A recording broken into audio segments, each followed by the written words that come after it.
Chapter 10. Anthony Trent Saves a Piano. For some months now, Trent had been preparing a campaign against a collection of precious stones belonging to Carr Faulkner, whose white stone mansion looked across the park from his home. But whereas Trent's house faced east, the Faulkner abode looked west. And in matter of residence locality, there is an appreciable difference in this outlook. The Faulkner millions were in the main inherited.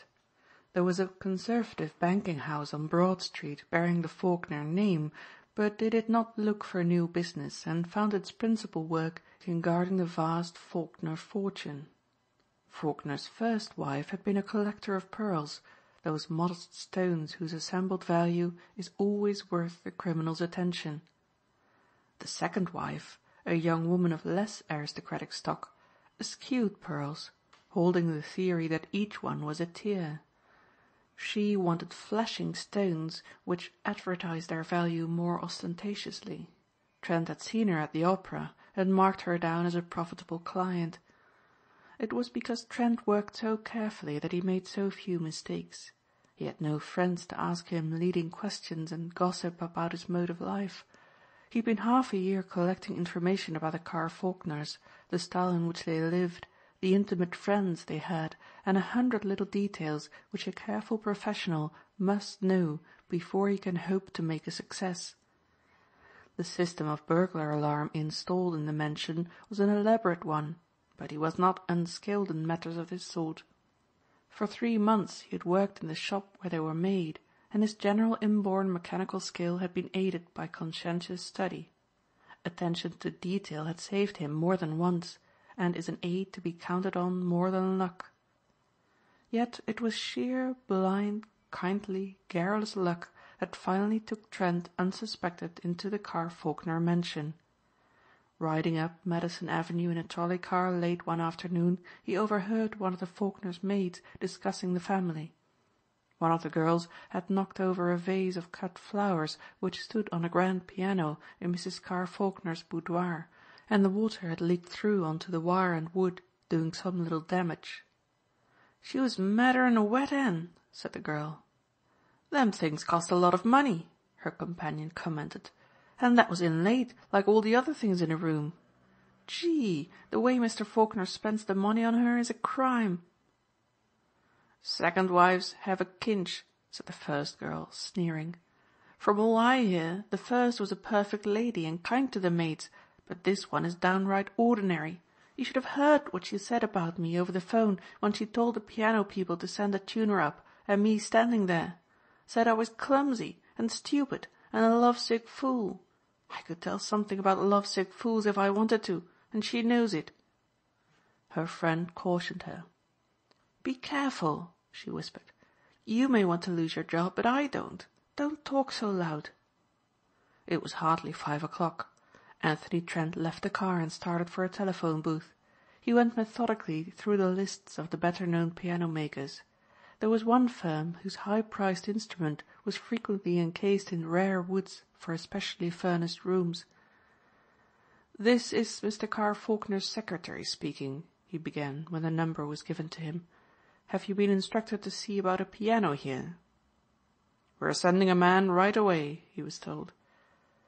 "Tomorrow morning will do," said the supposed secretary. "We're giving a small dance tonight, and it will not be convenient." "We should prefer to send now," came the answer. "A valuable instrument might be extensively damaged if not attended to right away." Trent became confidential. He dropped his voice. "It's nothing for Mr. Faulkner to buy a new instrument if it's needed, but it's a serious thing if a dance that Mrs. Faulkner gives is interrupted. Money is no consideration here, as you ought to know." The piano man, remembering the price that was exacted for the special case, smiled to himself. It would be better for him to sell a new instrument. It would not surprise him if this affable secretary called in some fine morning and hinted at commission. Such things had been done before in the trade. "It's just as you say," he returned. "At what hour shall our Mr. Jackson call?" "As soon as he likes after 10," said the obliging Trent, and rang off. Then he called up the Carr-Faulkner house and told the answering man-servant that Mr. Jackson of Stonehams would call at 6:30. He was switched on to the private wire of Mrs. Carr-Faulkner. "It's disgraceful that you can't come before," she stormed. "Yours is specially made instrument," he reminded her, "and I need special tools." Then he took the crosstown car to his home and changed into a neat dark business suit. He also arrayed himself in a brand new shirt and collar. Mrs. Kinney always washed these, and many a criminal has had its identity proved by his laundry mark. Trent, like a wise man, admitted the possibility that some day he might be caught, but was determined never to take the risks that lesser craftsmen hardly thought of. Anthony Trent thought it most probable that the Faulkners' butler would be of the imported species. He hoped so. He found that they were more easily impressed by good manners and dress than the domestic breed. Some day he determined to write an essay on butlers. There was Conington Warren's bishop-like Austin, cold, severe, aloof. There was Guestwick's man, the jovial sportsman type, moulding himself no doubt on some admired employer of earlier days. Faulkner's butler was an amiable creature and inclined to associate with the piano tuner on equal terms. He had rather fine features and was admired of the female domestics. His dignity forbade him to indulge in much familiarity with the men beneath him, and he welcomed the pseudo-tuner as an opportunity to converse. "I knew you by your voice," said the butler cordially. "Come in." There was little chance that the maid-servants behind whom he had sat on the car would recognize him. Or if they did, there was no reason why they should be suspicious. Mrs. Carr-Faulkner's boudoir was a delightful room on the 3rd floor. A little electric, self-operated elevator leading to it was pointed out by the butler. "Not for the likes of you or me," said the man. "We can walk." Mrs. Carr-Faulkner was a dissatisfied-looking blonde woman. In her opera box, surrounded by friends and displaying her famous jewels, she had seemed a vision of loveliness to the gazing, far-away Trent. Here, in her own home, and dealing with those whom she considered her inferiors, she made no effort to be even civil. "Who is this person?" she demanded of the butler. "The man come to look at the piano, ma'am," he returned. "You're not Mr. Jackson," she said with abruptness. It was plain Jackson was known. Trent blamed himself for not thinking of this possibility. "I am the head tuner," he said with dignity. "We understood it was a case where the highest skill was needed." She looked at him coldly. "I don't know that it demands much of what you call skill," she retorted acidly. "You've come at a singularly inconvenient hour. Please get to work at once." With this she left the room. The butler gazed after her, scowling. "Do you have to put up with that all day?" Trent asked him. "How the boss stands it, I don't know," said the butler. "Why take it out on a mere piano tuner?" Trent asked. The butler winked knowingly. He dug Trent in the ribs with a fine, free and friendly gesture. "Speaking as one man of the world to another," he observed, "I guess you spoiled a little tête-à-tête, as we say, in gay Paris. Mr. Carr-Faulkner leaves the Union Club at 7 and walks up the avenue in time to dress for his dinner at 8. There's another gentleman leaves another club on the same avenue and gets here as a rule at 6 and leaves in time to avoid the master." The butler leaned forward and whispered in the tuner's ear. "She's crazy about him. The only man who doesn't know is the boss." "It's always the way," added the self-confessed man of the world. "I wouldn't trust any woman living. The more they have, the worse they are. If ever I marry, I'll take a job as lighthouse keeper and take my wife along."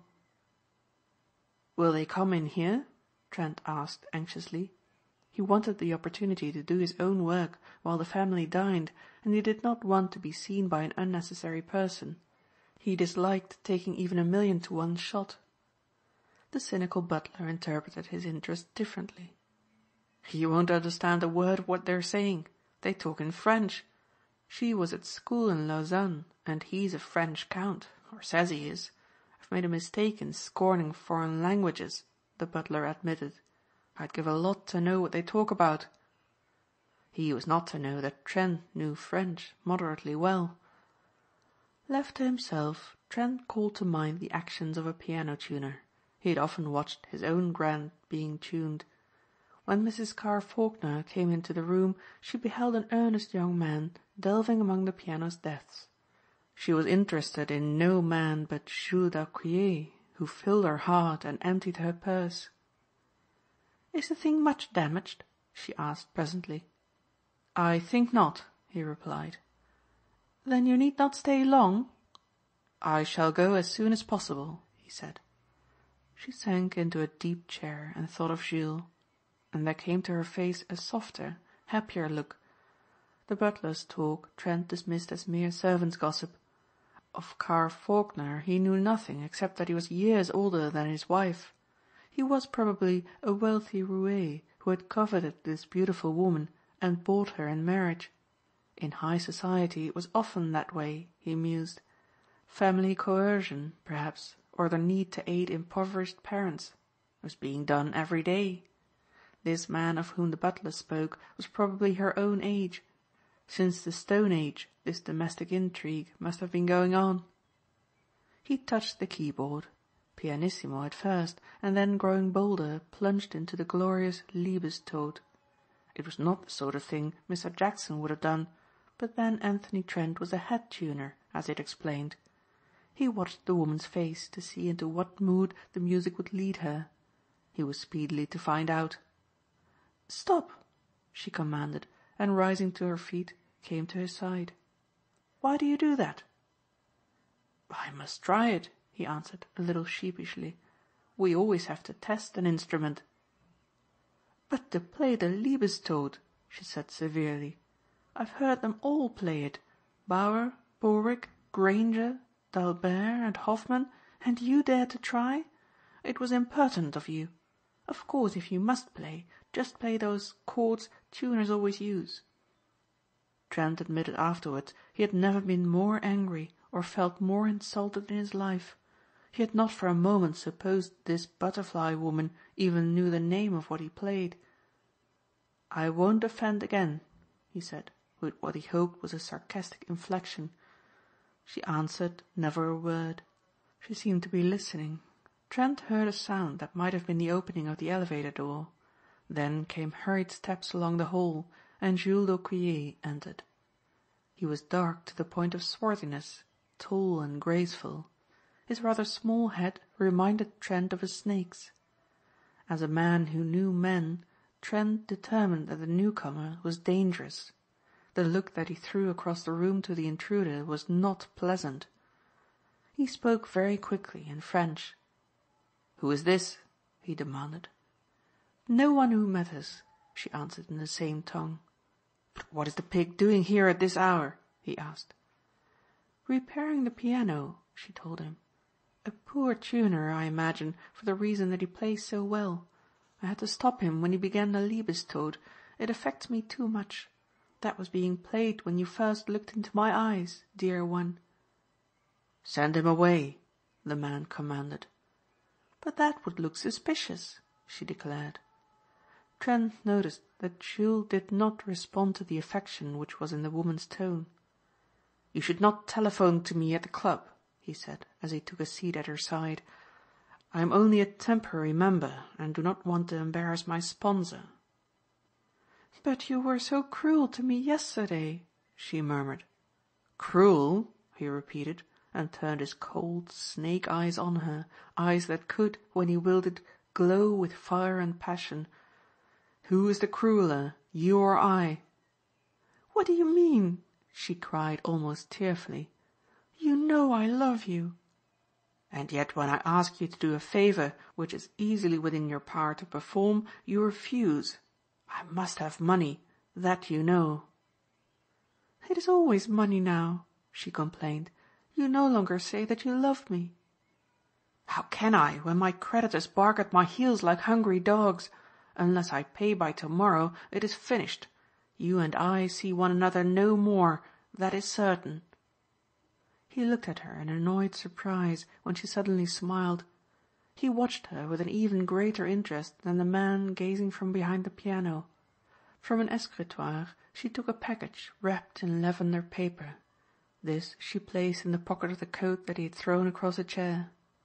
"What good are cigarettes to me now?" he demanded. "I've told you that unless I have $15,000 by noon tomorrow, I am done." "When you get to your rooms," she said, smiling, "open your cigarettes and see if I do not love you." Trent admitted this Jules was undeniably handsome now that the dark face was wreathed in smiles. Jules gathered her in his arms. "My soul," he whispered, and covered her face with kisses. When he attempted to rise and go to the coat his eyes were staring at, she held him tight.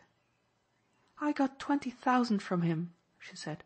"You'll find the 20 bills each wrapped in the cigarette papers. I pushed the tobacco out and they fitted in." "Wasteful one," he said in tender reproach, and sought again to retrieve his coat. Unfortunately for the debonair Jules d'Aucquier, this was not immediately possible. The click of the little elevator was heard. The two looked at one another in alarm. "It must be Carr," she whispered. "Nobody else could possibly use that elevator now. Somebody has told him." She looked about her in despair. "You must hide. Quick, behind the piano there, until I get him away." Trent, working industriously amid the wreckage of what had been a grand piano, looked up with polite surprise at the tall man who flung himself almost at his feet and tried to conceal himself behind part of the instrument. "Hide me quickly," Jules whispered. "Do you hear? I'll give you money. Quick, fool, don't gape at me." For the second time that evening Anthony Trent smothered his anger and smiled when rage was in his heart.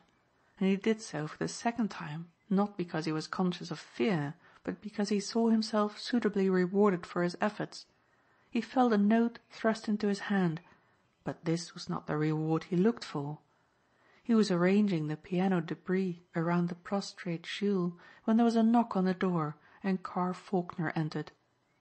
The millionaire's eye fell first of all upon the coat over the chair. "Whose is this?" he demanded. The pause was hardly perceptible before she answered, "I suppose it belongs to the piano man." Faulkner looked across at the instrument and beheld the busy Trent taking what else was possible from the stone man. All the king's horses and all the king's men could not put that instrument together again easily. Trent went about his business with quiet persistence. Carr Faulkner's voice was very courteous and kind as he addressed the tuner. "I'm afraid I must ask you to wait outside in the hall for a few minutes until I've had a little private talk with my wife." "Is that necessary?" she said quickly. "I'm just going to dress for dinner. We have people coming, remember?" "There is time," he said meaningly. "I left my club half an hour earlier today. Did the change incommode you?" "Why should it?" she said lightly. Faulkner was a man of middle age with a fine, thoughtful face. It was a face that made an instant appeal to Trent. It mirrored kindliness and good breeding, and reminded him in a subtle way of his own father, a country physician who had died a dozen years before his only son left the way of honest men. "A few minutes only," he said, and Trent passed out into the hall, taking care to leave the door opened an inch or so. It was necessary for his peace of mind that he should know what it was Mr. Faulkner had to say to his wife. It might concern him vitally. It was possible that inquiry at Stoneman's might have informed Faulkner of his trickery. While this was improbable, Trent was not minded to be careless. This kindly aspect of the millionaire might be assumed to put him off his guard. Even now men might be stationed at the exits to arrest him. Very quietly he stole back to the door and listened. "I've found out for certain what I've long suspected," Faulkner was saying to his wife. "It is always the husband who learns last. Don't protest," he added. "I know too much. I know, for example, that you have sold many of your jewels to provide funds for a gambler and a rascal." "I don't know what you mean," she cried, white-faced. "You do," he said, and there was a trace of deep sadness in his voice. "You know too well. This man Jules d'Aucquier is not of a noble French family at all.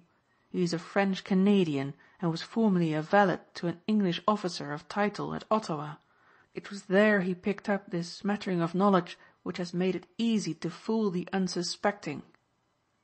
"I don't believe it," she cried vehemently. He looked at her sadly. The whole scene was crucifixion for him. "I shall prove it," he said quietly. "I don't care if you do," she flung back at him. "You would care for him just the same?" he asked. "I have not said that I care for him at all," she said, a trace of caution creeping into her manner. "I shall give you the opportunity to prove it one way or another within a few minutes. We have come to the parting of the ways." It was at this moment Anthony Trent knocked timidly upon the door. The stage was set to his liking. When he was bidden to enter his quick eye took in everything. There, out of sight, d'Aucquier skulked while he prepared to hear his despicable history told to the woman who was his victim. As for the woman, she was defiant. She would probably elect to follow a scoundrel who had fascinated her, and leave a man behind whose good name she had trailed in the dust. The situation was not a new one, but Trent was moved by it. Carr Faulkner had all his sympathy.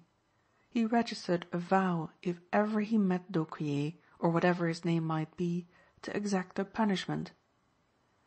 "Excuse me," said Anthony Trent, stepping into the room, "but my train leaves in 20 minutes. I live out in Long Island, and I've got to catch it or else the missus will be worrying." Mrs. Faulkner looked at him frowning. She wanted to get this scene over. He was a good-looking piano tuner, she decided, and now his tragedy was plain. He who had no doubt once aimed at the concert stage tuned pianos to support a wife and home in Long Island. "I'll finish the job tomorrow morning." She waved him toward the door imperiously. Every moment she and her husband spent in this room added to the chance of the hiding man's discovery. "Why don't you go?" she cried. Anthony Trent permitted himself to smile faintly. "I've come for my coat, ma'am," he said, and glanced at the raiment d'Aucquier had thrown carelessly over a chair, the coat now laden with such precious cigarettes. Carr Faulkner was growing impatient at this interruption. He could not understand the look of anger on his wife's face. "Don't you understand," he exclaimed, "that the man merely wants to go home and take his coat with him?" He turned to the deferential Trent. All right, all right." Trent moved to the chair and took the garment. At the door he turned about and bowed profoundly. In the lower hall he found the cynical butler whose ideas on matrimony were so decided. He startled that functionary by thrusting into his hand the $10 d'Aucquier had forced upon him. "What's this for?" demanded the butler. When piano tuners came with gifts in their hands he was suspicious. "I don't understand this." He observed that the affability which had made the tuner seem kin to himself was vanished. A different man now looked at him. "It's for you," said Trent. "I'm not a piano tuner. I'm a detective and I came here after that ex-valet who pretends to be a French nobleman." The butler breathed hard. "I hate that man, sir," he said simply. "I'd like to dot him one." "You'll be able to, and that within 5 minutes," Trent assured him. "He is concealed behind the lid of the grand piano I was supposed to repair. Mr. and Mrs. Faulkner are both in the room, but he doesn't know Jules is there. You take 2 footmen and yank him out, and then if you want to dot him one or 2, there's your chance." The muscles of the butler's big shoulders swelled with anticipation. "Where are you going?" he asked of Trent, now making for the front door. "To get the patrol wagon," said Anthony Trent.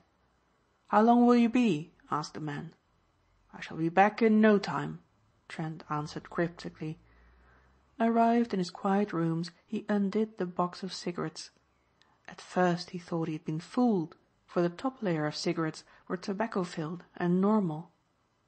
But it was on the next row that Mrs. Carr Faulkner had expended her trouble. Each one contained a new $1,000 bill, and their tint enthralled him. End of chapter 10.